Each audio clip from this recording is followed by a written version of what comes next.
ছাত্র সংসদ নির্বাচনের দাবিতে বেগম রোকেয়া বিশ্ববিদ্যালয়ে আন্দোলন। তৃতীয় দিনের মতো আমরণ অনশনে শিক্ষার্থীরা, অসুস্থ আরও 4 জন হাসপাতালে। ভাঙনের ঝুঁকিতে উত্তরের 5 নদ নদীর 650 কিলোমিটার এলাকা, হুমকিতে বসতবাড়ি, ফসলি জমি। বছরে কয়েক লাখ কোটি টাকার ক্ষতি, সমন্বিত পদক্ষেপের পরামর্শ। উদ্বেগজনক রংপুরের অপরাধ চিত্র, 7 মাসে 26টি হত্যাকাণ্ড। রাজনৈতিক অস্থিরতা, বিচারে দীর্ঘসূত্রিতাই মূল কারণ, দৃষ্টান্তমূলক শাস্তির দাবি। এবং অভিযানে সিলগালার পর নতুন নামে চালু রংপুরে অবৈধ ক্লিনিক ও ডায়াগনস্টিক সেন্টারের দৌরাত্ম্য। 8 মাসে ভুল চিকিৎসায় 75 জনের মৃত্যুর অভিযোগ।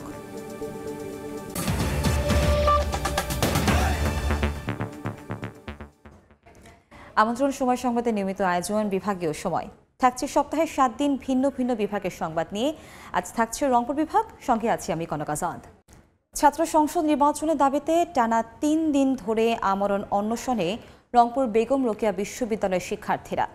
এর মধ্যে গুরুতর অসুস্থ হওয়া 4 শিক্ষার্থীকে ভর্তি করা হয়েছে রংপুর মেডিকেল কলেজ হাসপাতালে। অনশনকারীদের সঙ্গে সংহতি জানিয়েছে বিশ্ববিদ্যালয়ের শাখা ছাত্রদল, ছাত্র শিবির সহ বেশ কিছু সংগঠন।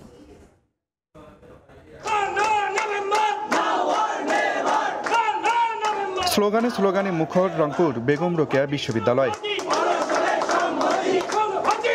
ছাত্র সংসদ নির্বাচনের দাবিতে আমরণ অনশনে শিক্ষার্থীরা। তাদের অভিযোগ, দীর্ঘদিন ধরে ছাত্র সংসদের দাবিতে আন্দোলন করে আসলেও বিশ্ববিদ্যালয় প্রশাসনের উদাসীনতার কারণে তা বাস্তবায়ন হয়নি। তাই 17 আগস্ট থেকে আমরণ অনশনে বসেছেন কয়েকজন শিক্ষার্থী। টানা 3 দিনের অনশনে এরই মধ্যে অসুস্থ হয়ে পড়েছেন বেশ কয়েকজন। যদি ইন্টারিম সরকারের ক্যালিবার এইরকম হয়, তাহলে তো আগামী 10 বছরেও তারা কোনো ধরনের সংস্কার আনতে পারবে না।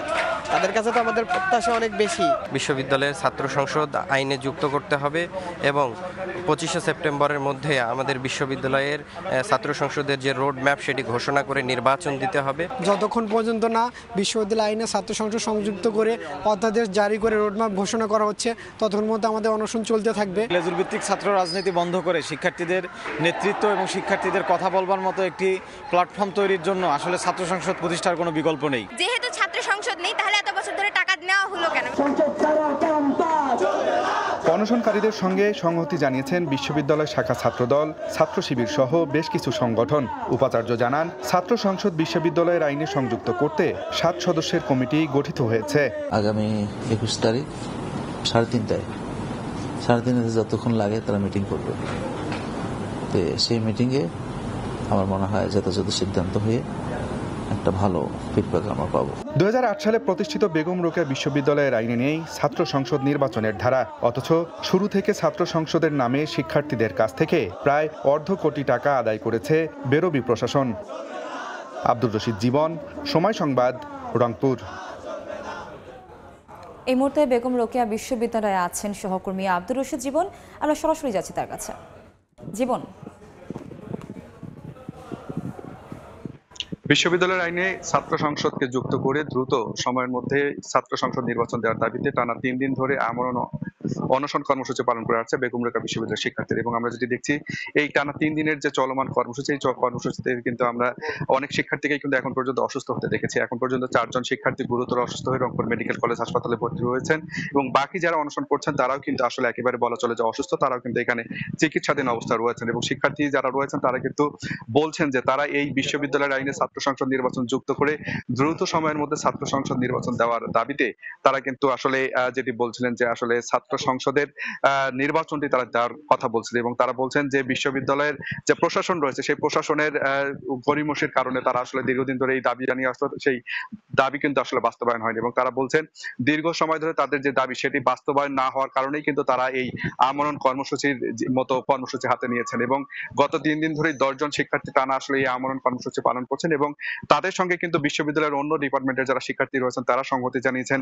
বিশ্ববিদ্যালয়ের শাখা ছাত্রদল, ছাত্র শিবির সহ বিভিন্ন সংগঠনগুলো রয়েছেন, শিক্ষার্থীদের যে সংগঠন, তারা কিন্তু সংহতি জানিয়েছে। অনেক শিক্ষক তাদের সাথে সংহতি জানিয়েছেন এবং বিশ্ববিদ্যালয়ের প্রশাসন বলছেন যে তাদের যে এই আন্দোলন, এটি আসলে যৌক্তিক আন্দোলন। বিশ্ববিদ্যালয়ের শিক্ষার্থীদের গণতান্ত্রিক আন্দোলন রক্ষা করবার জন্য এই ছাত্র সংসদ নির্বাচন অতীব জরুরি।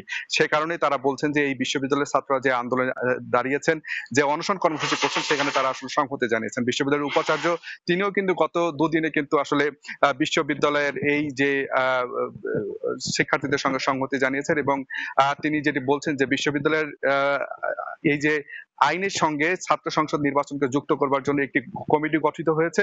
এই কমিটি দ্রুত সময়ের মধ্যে আসলে সকল যে প্রণালী রয়েছে, কার্যপ্রণালী, সেগুলো শেষ করে আসলে বিশ্ববিদ্যালয় আইনে এই ছাত্র সংসদ যুক্ত করবে। তারপরে আসলে বিশ্ববিদ্যালয়ের যে ছাত্র সংসদ নির্বাচন সেটি অনুষ্ঠিত হবে। সব মিলে এখন পর্যন্ত শিক্ষার্থীরা কিন্তু এই তাদের দাবি আদায় না হওয়া পর্যন্ত তাদের এই আন্দোলন চালিয়ে যাবার ঘোষণা দিয়েছেন। এই ছিল রংপুর বেগম রোকেয়া বিশ্ববিদ্যালয় থেকে সবশেষ।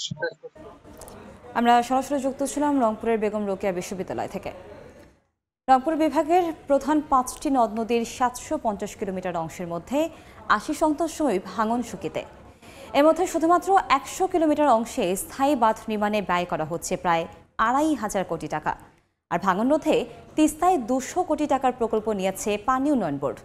তবে বিশাল অংশ অরক্ষিত থাকায় প্রতি বছর কয়েক লাখ কোটি টাকার ক্ষতির মুখে পড়ছে নদী অববাহিকার মানুষ। গবেষকদের মতে ক্ষতি কমাতে সমন্বিত নদী ব্যবস্থাপনার বিকল্প নেই। নাজমুল ইসলাম নিশাতের রিপোর্ট। পানির তীব্র স্রোতে ভয়াবহ ভাঙন দেখা দিয়েছে ব্রহ্মপুত্রের বিভিন্ন অংশে। বিলীন হচ্ছে বসতবাড়ি ও ফসলি জমি। ব্রহ্মপুত্র ছাড়াও ভাঙন তীব্র হয়েছে গাইবান্ধার করতোয়া ও তিস্তার 21 কিলোমিটার তীর।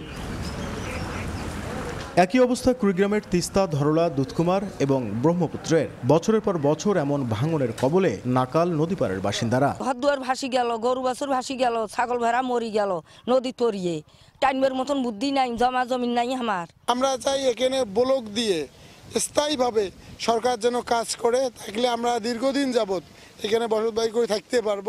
রংপুর বিভাগের 5টি প্রধান নদ নদীর 750 কিলোমিটার অংশের মধ্যে শুধুমাত্র ব্রহ্মপুত্র, দুধকুমার ও ধরলার 100 কিলোমিটার অংশে প্রায় 2,500 কোটি টাকা ব্যয়ে স্থায়ী বাঁধ নির্মাণের কাজ করছে পানি উন্নয়ন বোর্ড। বাকি 650 কিলোমিটার অংশেই রয়েছে ঝুঁকিতে। আর তিস্তায় ভাঙন রোধে নেওয়া হয়েছে 200 কোটি টাকার জিওব্যাগ ডাম্পিং প্রকল্প। গবেষকদের মতে নদী ব্যবস্থাপনায় সমন্বিত পদক্ষেপ নেওয়া না গেলে ক্ষতি কমানো সম্ভব হবে না। বাঁধ নির্মাণ এবং সংস্কার ছাড়া এই টোটকা চিকিৎসা দিয়ে, এই বালুর বস্তা দিয়ে এই তিস্তা রক্ষা করা যাবে না। আমরা চাই যে একটা নদী ভিত্তিক নয়, নদীর অববাহিকা ভিত্তিক কাজ গড়ে উঠুক, নদীর ব্যবস্থাপনাটা আমরা চাই। তবে পানি উন্নয়ন বোর্ডের দাবি, চলমান প্রকল্পগুলোর কাজ শেষ হলে অনেকাংশেই ভাঙন রোধ করা সম্ভব হবে। আমাদের একটা প্রকল্পের কাজ চলমান আছে, প্রায় 13 কিলোমিটার নদীতে সংরক্ষণ কাজ আমরা চলমান রাখছি। সেখানে বন্যা নিয়ন্ত্রণ বাঁধ 15 কিলোমিটার পুনর্কৃতি কাজ চলমান আছে। জেলায় পানি উন্নয়ন বোর্ডের 4টি প্রকল্প চলমান ছিল। এর মধ্যে গত অর্থ বছরে একটি প্রকল্প আমরা সমাপ্ত করেছি রৌমারী রাজীবপুর এলাকায়।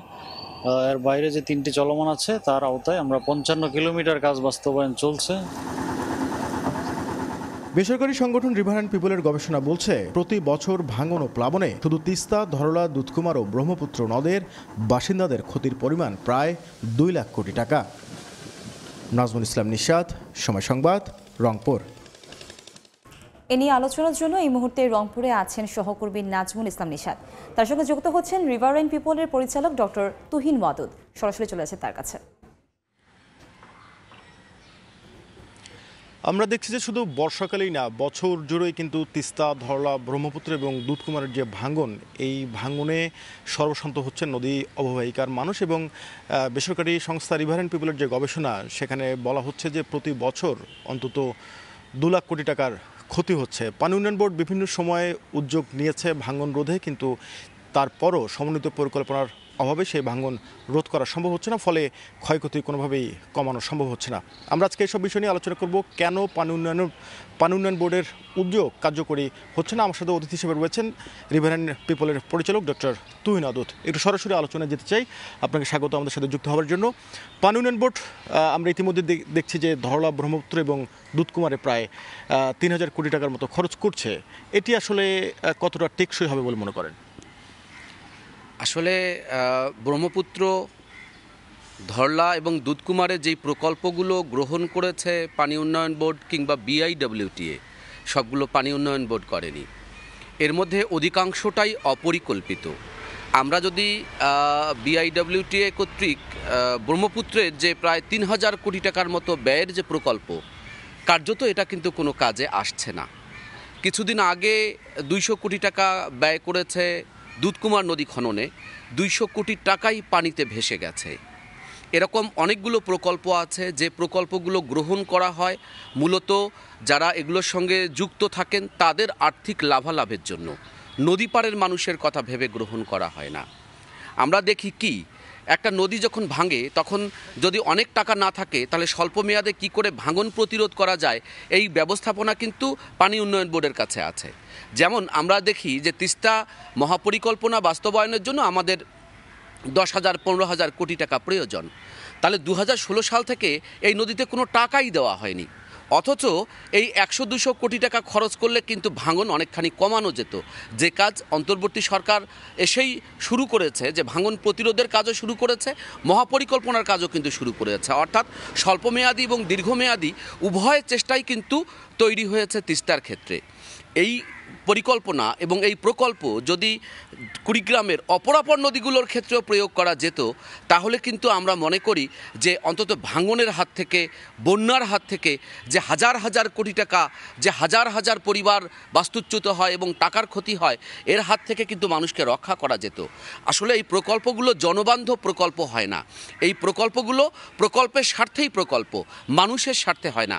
একটি বিষয় আমরা দেখি, যখন একটি প্রকল্প নেওয়া হয় তখন অবশ্যই সেই প্রকল্পর ফিজিবিলিটি স্টাডি করার পরে, গবেষণা করার পরে কিন্তু সেই প্রকল্পগুলো নেওয়া হচ্ছে, পানি উন্নয়ন বোর্ড এটি দাবি করে। কিন্তু বাস্তবিক অর্থে কি আসলে এটি নদী পাড়ের মানুষের কোনো কাজে লাগছে না, শুধু অর্থেরই অপচয় হচ্ছে? আচ্ছা, আমি আরেকটা প্রকল্পের কথা বলি, তাহলে বিষয়টা পরিষ্কার হবে। এটাও অবশ্য BIWTA এর প্রকল্প। ঘাঘট নদীতে প্রায় 1000 কোটি টাকার উপর ব্যয় করার জন্য একটা প্রকল্প গ্রহণ করা হয়েছে। পাশেই এর চেয়ে এত জরুরি নদী তিস্তা, এটাকে মাথায় না রেখে যখন এই বছর দুয়েক আগের কথা, BIWTA সহস্রাধিক কোটি টাকার একটা প্রকল্প গ্রহণ করেছে ঘাঘট নদীতে। এই ঘাঘট নদীর যে প্রকল্প গ্রহণ করা হয়েছে, আমরা খবর নিয়ে জেনেছি যে সেখানকার কিছু প্রধান প্রকৌশলী, কিছু রাজনৈতিক, তাদের নাকি লাভালাভের জন্য এই প্রকল্প গ্রহণ করা হয়েছে। এই টাকা দিয়ে এখনও সে প্রকল্প বিদ্যমান আছে। এই টাকা ঘাঘটের জন্য প্রযোজ্য নয়। তাহলে যে নদীর জন্য যে টাকা প্রযোজ্য নয় সে টাকা কেন সেখানে খরচ করা হচ্ছে? একটু ছোট করে জানতে চাই, তাহলে এই মুহূর্তে কী ধরনের উদ্যোগ নেওয়া যেতে পারে? এই মুহূর্তে যেটা দরকার সেটা একটা সমন্বিত উদ্যোগ দরকার, যে মন্ত্রণালয়গুলো কাজ করে, এবং কোথায় স্বল্পমেয়াদে, কোথায় মধ্যমেয়াদে এবং কোথায় দীর্ঘমেয়াদে প্রকল্প গ্রহণ করা দরকার। যে প্রকল্পগুলো গ্রহণ করা হয়েছে এগুলো আমরা মনে করি পুনর্বিবেচনার ভেতর দিয়ে নতুন প্রকল্পের বাস্তবায়নটা অত্যন্ত জরুরি। তার হলে কি এটা শুধু অপচয়ই হবে বলছেন? তা না হলে এই অর্থে তো প্রচুর অপচয় হচ্ছে, প্রচুর। এই অপরিকল্পিত অর্থ ব্যয়ের সঙ্গে যারা যুক্ত তাদেরকে শাস্তির আওতায় আনা উচিত, কারণ রাষ্ট্রের এই অর্থ অপচয় করার দায়িত্ব এই সমস্ত প্রকৌশলী, এই সমস্ত নীতি নির্ধারক কাউকেই দেওয়া হয় নাই। ধন্যবাদ আপনাকে আমাদের সাথে যুক্ত হওয়ার জন্য। আমরা আলোচনা করছিলাম আসলে উত্তরের যে 5টি প্রধান নদী আছে সেটির ভাঙ্গন প্লাবন থেকে রক্ষায় কী ধরনের উদ্যোগ নেওয়া যেতে পারে। সব কিছু মিলে আজকে আলোচনার বিষয়বস্তু এই ছিল আমার কাছে, এবং অতিথি হিসেবে ছিলেন রিভার অ্যান্ড পিপলের পরিচালক ডক্টর তুহিন ওয়াদুদ। আমরা সরাসরি যুক্ত ছিলাম রংপুর থেকে। বিভাগীয় সময় আরও থাকছে। তীব্র সার সংকটের মধ্যেই বাড়তি দামে বিক্রি। ঠাকুরগাঁওয়ে গোডাউন থেকে জব্দ হাজার হাজার মেট্রিক টন। ডিলারশিপ বাতিল না করাকে দুষছেন স্থানীয়রা। রংপুরে উদ্বেগজনক হারে বাড়ছে অপরাধ। গত 7 মাসে ঘটেছে 26টি খুনের ঘটনা। বিশেষজ্ঞরা বলছেন, রাজনৈতিক অস্থিরতা, বিচারে দীর্ঘসূত্রিতা, সামাজিক অবক্ষয় ও পারিবারিক সম্পর্কের দুর্বলতাই এর মূল কারণ। তবে এমন পরিস্থিতি মোকাবেলায় বিট পুলিশিং কার্যক্রম জোরদারের কথা জানিয়েছে প্রশাসন। তারিকুল ইসলামের ক্যামেরায় বিস্তারিত রেদাউন হিমেদের রিপোর্ট। গত 10 আগস্ট রংপুরের তারাগঞ্জের বুড়িরহাটে ভ্যানচোর সন্দেহে গণপিটুনিতে নিহত হন রূপলাল ও প্রদীপ দাস নামে 2 ব্যক্তি। এই ঘটনায় 700 জনকে আসামি করে মামলা হলেও গ্রেপ্তার হয়েছে মাত্র 4 জন। এর 1 সপ্তাহ আগে একই উপজেলায় 13 বছরের এক কিশোরকে গলা কেটে হত্যার পর অটো ছিনতাইয়ের ঘটনা ঘটে। আমার বোনের আজকে বিয়ে, মানে আমরা দিন তারিখ ঠিক করতে যাব, এই সময় তার আগের দিন আমার বাবাকে এরকম করেই হত্যা করা হয়।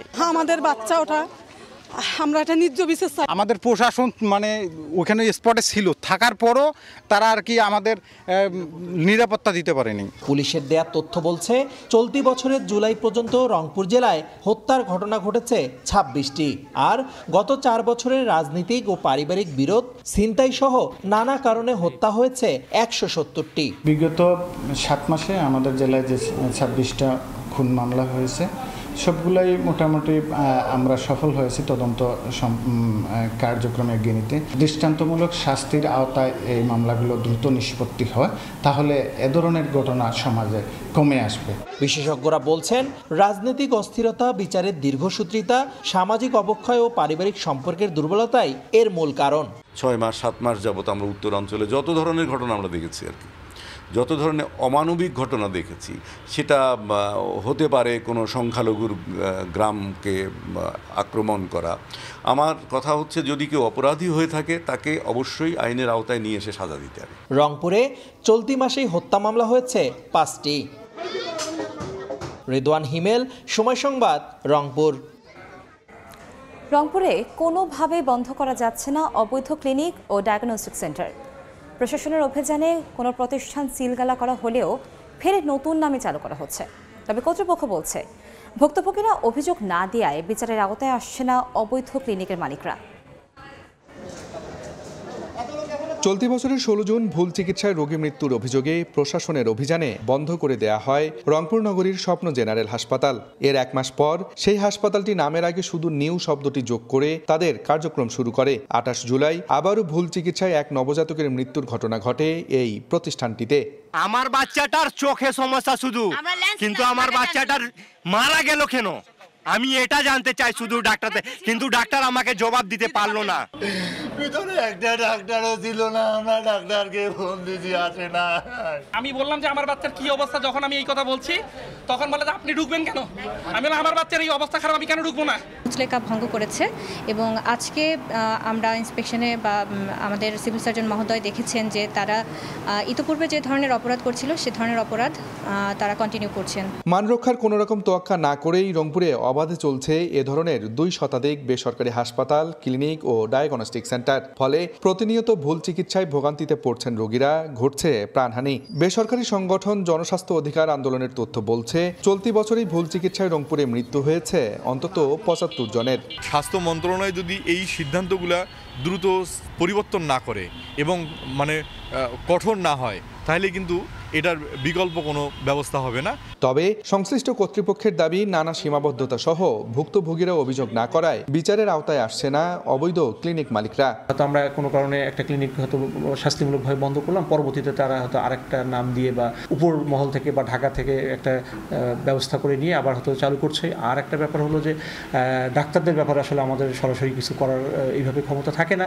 স্বাস্থ্য বিভাগের তথ্য মতে রংপুরে বৈধ অবৈধ ক্লিনিক, নার্সিংহোম ও প্রাইভেট হাসপাতালের সংখ্যা 252টি। আব্দুর রশিদ জীবন, সময় সংবাদ, রংপুর। বাস টার্মিনালের জন্য 3 দশক আগে জায়গা নির্ধারণ করা হয়, তবে এখনও নীলফামারীর ডোমার উপজেলা সদরে চালু হয়নি টার্মিনালটি। জায়গা না পেয়ে সদরের সড়কেই রাখা হয় বাস, এতে যাত্রী নামা করা হয় সেখান থেকেই। তবে শীঘ্রই টার্মিনালটি চালুর ব্যবস্থা নেওয়ার আশ্বাস উপজেলা প্রশাসনের। টার্মিনালের মাঠে ফেলে রাখা হয়েছে স্যানিটারি পণ্য, পরিত্যক্ত ভবনে ফেলে রাখা হয়েছে আবর্জনা। নীলফামারীর ডোমার উপজেলা সদরে প্রায় 30 বছর আগে বাস টার্মিনালের জন্য জায়গা বরাদ্দ দেওয়া হয়, পরে যাত্রীদের জন্য নির্মাণ করা হয় একতলা ভবন। কিন্তু স্থানীয় রাজনৈতিক দ্বন্দ্বের কারণে এখনো টার্মিনালটি চালু হয়নি। পরিত্যক্ত জায়গা ও ভবন বর্তমানে স্থানীয় প্রভাবশালীদের দখলে। অন্যদিকে জায়গা না পেয়ে সদরের সড়কেই রাখা হয় বাস, যাত্রী ওঠানামা করা হয় সেখান থেকেই। এতে ক্ষুব্ধ এলাকাবাসী ও যানবাহন সংশ্লিষ্টরা। এটা না হওয়ার ওই চেয়ারম্যান দণ্ড, এখানে স্ট্যান্ড দিব না। এখানে গাড়ি ঘোড়ার কঠিন চাপ, তার ভিতর তো এখানে একটু ছোট রাস্তা চিকন, এখানে ডেলি দিন অ্যাক্সিডেন্ট হয়। যাত্রীদের জন্য একটা বাথরুম টয়লেট থাকার এটারও ব্যবস্থা নাই। এই দেন কি অবস্থা বাস স্ট্যান্ডের। এখানে টার্মিনাল নাই অবস্থায় গাড়ির রাস্তায় রাখিয়া আমরা যাত্রী সেবা দিতেছি। রাস্তার ধারে গাড়িগুলো লাগে, এখানে একটা টার্নিং যে সমস্যা আমাদের একটা টার্মিনাল খুবই প্রয়োজন। তবে সব পক্ষের সঙ্গে আলোচনা করে শীঘ্রই টার্মিনালটি চালুর ব্যবস্থা নেওয়ার আশ্বাস উপজেলা প্রশাসনের। আইন শৃঙ্খলা মিটিং বা বিভিন্ন মিটিংগুলোতে এই বিষয়টা নিয়ে আলোচনা হয়েছে। প্রাথমিকভাবে আমার এক দুজনের সাথে বিষয়ে কথা হয়েছে। তো আমি হচ্ছে গিয়ে যারা এই সংশ্লিষ্ট যারা আছে এই বাস মালিক সমিতি যারা আছে তাদেরকে নিয়ে একটি সভা করে তাদেরকে যেহেতু আগে একটা প্লেস নির্ধারণ ছিল ওখানে যেন তারা যায়, তারা আমরা আলোচনার মাধ্যমে সমস্যাটা সমাধান করার চেষ্টা করব। বাস টার্মিনালের জন্য বরাদ্দকৃত জায়গার পরিমাণ 1.13 একর। শাকির হোসেন বাদল, সময় সংবাদ, নীলফামারী। বিভাগীয় সময় আরো থাকছে। কাঁচা পাতার দাম বাড়ায় স্বস্তির মধ্যে পোকার আক্রমণে বিপাকে পঞ্চগড়ের চা চাষিরা। কীটনাশক না পাওয়ার অভিযোগ, পর্যাপ্ত বরাদ্দের দাবি চা বোর্ডের। কাল উদ্বোধন হতে যাচ্ছে গাইবান্ধা কুড়িগ্রামবাসীর কাঙ্ক্ষিত মৌলানা ভাসানী সেতু। দুপুর 12টায় সেতুটি উদ্বোধন করবেন স্থানীয় সরকারপল্লী উন্নয়ন ও সমবায় উপদেষ্টা আসিফ মাহমুদ সজীব ভূঁইয়া। উদ্বোধনের পর এটি সবার যাতায়াতের জন্য খুলে দেওয়া হবে। এলজিইডির তথ্যমতে প্রায় 1490 মিটার দৈর্ঘ্যের সেতুটি নির্মাণ কাজ শুরু হয় 2021 সালে। নির্মাণ ব্যয় ধরা হয়েছে 730 কোটি 85 লাখ টাকা।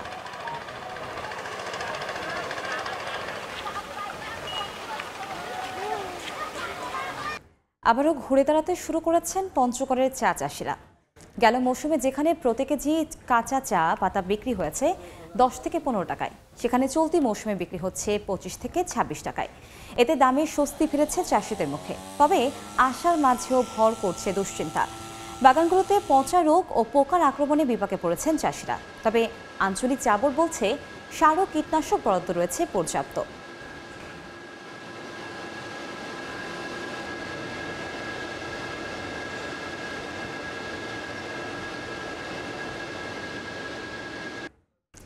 তীব্র সার সংকটে ঠাকুরগাঁওয়ের কৃষকরা।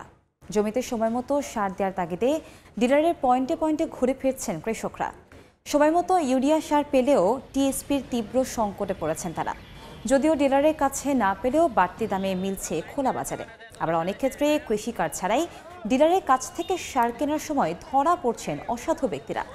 এদিকে গত কয়েকদিনে সদর ও বাড়িয়াডাঙ্গি উপজেলার 3 ব্যবসায়ীর গুদামে অবৈধ মজুত রাখার অভিযোগে 1776 বস্তা টিএসপি, এমওপি ও ডিএপি সার জব্দ করেছে স্থানীয় প্রশাসন। এবার জেনে নেব রংপুর বিভাগের গত সপ্তাহের আলোচিত সব ঘটনা। 9 আগস্ট রাতে রংপুরের তারাগঞ্জে বুড়িহাটে চোর সন্দেহে গণপিটুনিতে নিহত হন রূপলাল দাস ও প্রদীপ দাস নামে 2 ব্যক্তি। এই ঘটনায় দায়িত্বে অবহেলার অভিযোগ এনে 13 আগস্ট তারাগঞ্জ থানার 8 পুলিশ সদস্যকে সাময়িক বরখাস্ত করা হয়। পরে তাদের পুলিশ লাইন্সে সংযুক্ত করা হয়। 14 আগস্ট এই মামলায় 4 আসামি 3 দিন করে রিমান্ড মঞ্জুর করেন আদালত। 14 আগস্ট ভোরে পঞ্চগড়ের তেঁতুলিয়ার সীমান্তে গরু আনতে যান স্থানীয় মানিক সহ কয়েকজন যুবক। এ সময় বিজিবি গুলি ছুড়লে কয়েকজন নিখোঁজ হয়। 16 আগস্ট সীমান্তের করতুয়া ও শাও নদীর মিলনস্থলে ভাসতে দেখা যায় মানিকের মরদেহ। খবর পেয়ে পুলিশ ও বিজিবি তার মরদেহ উদ্ধার করে। মরদেহের মাথায় গুলির চিহ্ন রয়েছে বলে জানিয়েছে পুলিশ। বিভাগীয় সময়ের শীর্ষ সংবাদগুলো জানিয়ে দিচ্ছে আরেকবার। ছাত্র সংসদ নির্বাচনের দাবিতে বেগম রোকেয়া বিশ্ববিদ্যালয়ে আন্দোলন। 3য় দিনের মতো আমরণ অনশনে শিক্ষার্থীরা। অসুস্থ আরও 4 জন হাসপাতালে। ভাঙনের ঝুঁকিতে উত্তরের 5 নদ নদীর 650 কিলোমিটার এলাকা। হুমকিতে বসতবাড়ি, ফসলি জমি। বছরে কয়েক লাখ কোটি টাকার ক্ষতি, সমন্বিত পদক্ষেপের পরামর্শ। এবং উদ্বেগজনক রংপুরের অপরাধ চিত্র, 7 মাসে 26টি হত্যাকাণ্ড। রাজনৈতিক অস্থিরতা, বিচারে দীর্ঘসূত্রিতাই মূল কারণ। দৃষ্টান্তমূলক শাস্তির দাবি। এ ছিল বিভাগীয় সময়ে। আগামীকাল থাকবো রাজশাহী বিভাগের আয়োজন নিয়ে। সঙ্গেই থাকুন সময়ের।